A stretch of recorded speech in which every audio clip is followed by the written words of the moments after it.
Prossima tappa? Suzuki Solutions. E dopo 3 anni puoi decidere se tenerla, restituirla o sostituirla con una nuova Suzuki. Suzuki Solutions. Soluzione vincente. Suzuki.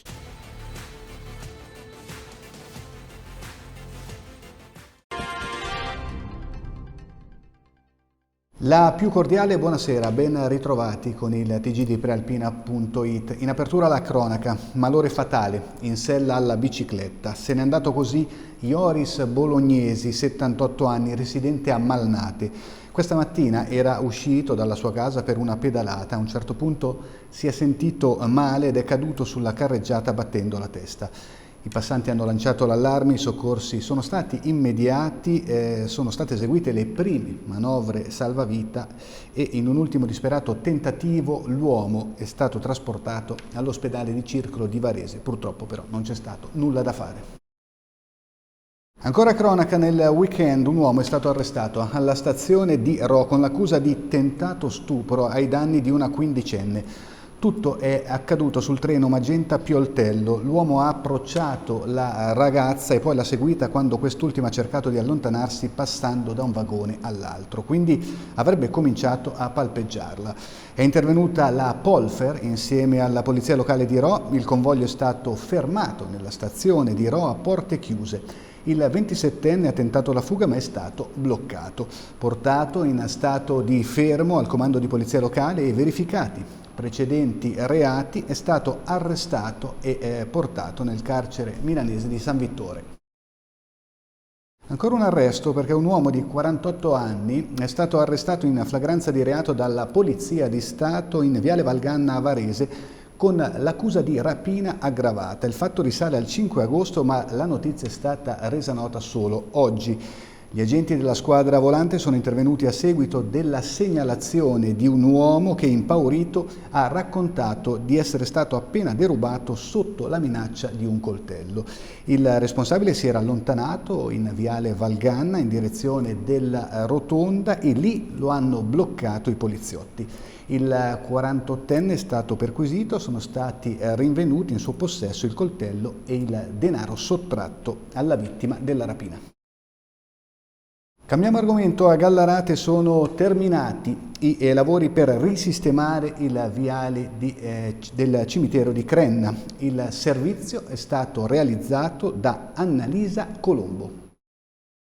Le buche, per fortuna, sono un ricordo. È il commento dei residenti di Crenna, che nei mesi scorsi avevano lamentato lo stato di salute del marciapiede che porta al cimitero del rione di Gallarate e che nei giorni scorsi, dopo i lavori realizzati a tempo di record dal Comune, hanno testato il risultato, con un esito più che soddisfacente. Molti residenti nei mesi scorsi avevano puntato la lente di ingrandimento sulle condizioni del marciapiede di via Don Piloni, un percorso a ostacoli tra buche, crepe e auto parcheggiate che, soprattutto per gli anziani o per chi passava in quel punto con una carrozzina, era all'insegna dei pericoli. Il tracciato pedonale, che, come ammette l'assessore ai lavori pubblici Sandro Rec, era usato anche come parcheggio a discapito di chi doveva andare al cimitero, soprattutto nell'ultimo tratto, era ormai vetusto. Insomma, una terra di nessuno, in cui l'esponente della giunta di centrodestra ha deciso di intervenire. Abbiamo creato 500 metri quadrati di asfalto, che, sottolinea Rec, sono a tutti gli effetti la nuova ciclopedonale per arrivare al camposanto della frazione. Inoltre, per evitare che il nuovo tracciato torni a essere un parcheggio abusivo, sono stati posizionati degli archetti dissuasori, il tutto salvaguardando gli accessi delle attività presenti. Rimaniamo in tema di viabilità perché a Cannobio è stata riaperta in tempi rapidi la statale 631 della Valle Cannobina dopo la frana di sabato scorso. Le operazioni di rimozione del materiale accumulato e la pulizia della carreggiata sono proseguite per tutta la giornata di ieri, domenica. Completata la bonifica e pervenuto dal Comune di Cannobio il parere positivo alla riapertura, è stata ripristinata la viabilità. Inizialmente si era temuto la chiusura di una settimana. Siamo alla pagina dedicata al Covid, i dati di oggi in Lombardia: 10.975 tamponi effettuati, 200 nuovi positivi per un tasso di contagio dell'1,8%. In terapia intensiva incremento di 2 pazienti, siamo a 37, nei reparti non di terapia intensiva diminuzione di una unità, siamo a 275. Oggi purtroppo è morta una persona per cause legate al Covid. Per quanto riguarda i dati provinciali, 38 nuovi positivi a Varese, nella provincia di Varese, secondo posto dietro a Milano con 69. In chiusura un lieto fine, diciamo così, a causa di un incidente che ha bloccato la viabilità, una coppia è rimasta intrappolata nel traffico domenicale della statale 34 del Lago Maggiore, sulla sponda piemontese nel territorio di Oggebio.